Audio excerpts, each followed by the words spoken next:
Nina has these teeth doesn't mean she's this, crazy blood-sucking hound. She's not. She's the sweetest little thing.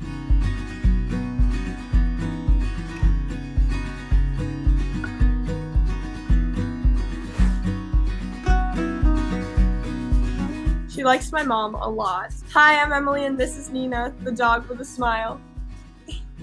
She's really sassy. She is very cuddly, and she has like the biggest heart, so she's super lovable. But she's definitely a sassy queen.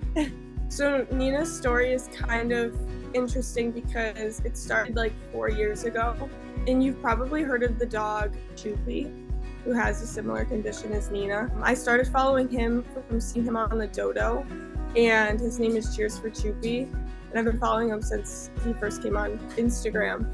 And then there was these dogs found in Puerto Rico. They had looked just like Choopy, and she was looking for homes for them in the States because they didn't really know how to handle them down there, and they wanted them to have good homes. I thought about it, and I'm like, okay, should I get another dog? We already have 5 dogs. So I decided to do it. I put in like an application. They kind of just wanted someone, a good home, somebody that was going to be able to take care of them, be able to have good relationships with their vets, all of that, because you don't really know what's going on with these dogs. Nobody knows what their condition is. I put in an application pretty late, and she ended up picking someone else to get her brother Gizmo, and that was just because she had already talked with them. So she said, if there's another one that, because the mom wasn't fixed yet, I want her to go to you. There wouldn't be anybody else. And Nina was born like a week later, or found a week later, and they were just in the process of trying to capture her. And then there was a hurricane in September, so her travel kept getting pushed back. So she got ringworm, so she couldn't travel because they have to meet all these health codes and everything. And then we got her in December before Christmas. It was awesome. She traveled to New York City. We flew there and picked her up and drove back. So it was really awesome. It's really confusing because we don't really know what it is. So a lot of our vets, because we've taken her to some specialists, have just said that she's underdeveloped. So it's almost like she was in the womb and, her eyelids, they just didn't develop, or her lips, they just didn't develop, or, her private areas, they didn't develop. So I think that what they call the underdeveloped genitalia is cryptorchidism, if I remember correctly. But she also had entropion on her eyes, which is like where her eyelashes will scratch her eye because they roll under. So we had those fixed in June.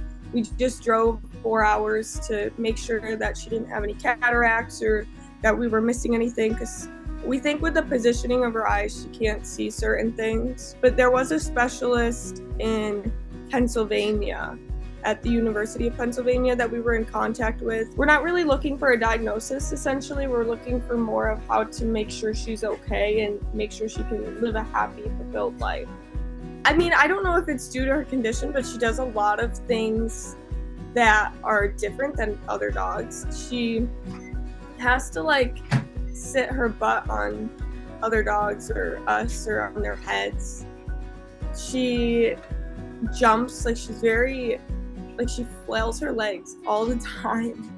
It's kind of funny. Her teeth, instead of giving kisses, she'll actually just put her nose up to you and pop you.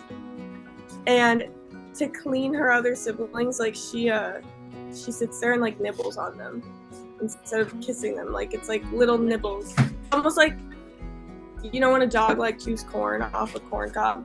That's what she does to her siblings. Yeah, so Nina's not very kind to new people. That was one of the questions that we get a lot. She needs time in order to warm up to you, and when she does, she's the sweetest thing. But when we're walking her around our small town, she gets a lot of looks, and people try not to stare, but that they are, they want to look but they can't. And they do a lot of double takes. We'll just kind of get asked what's wrong? And then they rephrase it. They're like, is she okay? And yeah, she's awesome. She, she just has these teeth that can kind of scare people. But most of the time we get told that she's adorable, and whether they're faking it or not, we think she's adorable. So now people around the town know her and they see her and they're kind of just like, oh, there's the chupacabra, you know, because that's what people think she is. And it makes sense. So I think that it's some sort of mythical creature that, you know, they think is like, I think they think it's like a blood-sucking hound or something. I've seen, but if you do look up pictures of a chupacabra, she does kind of look similar to one, so I understand. And we call her a shupa because it's cute. We call her Nina the shupa, so it's fitting. And her teeth are a lot bigger than her mouth can handle. So I feel like appearance isn't everything. Just because Nina has these teeth doesn't mean she's this, you know, crazy blood-sucking hound. She's not. She's the sweetest little thing. All she wants to do is cuddle and love you. She needs to be touching somebody at all times. I mean, I just think that we can't help our looks, so we shouldn't judge them based on their appearance. When we paddle out into the lineup, people smile. There's no doubt, you know, and we'll take off on a wave and I hear people going, Rosie, go, Rosie. It's pretty cool. There's actually quite a few people who surf with their dogs, and then we have these competitions where they surf on their own and they're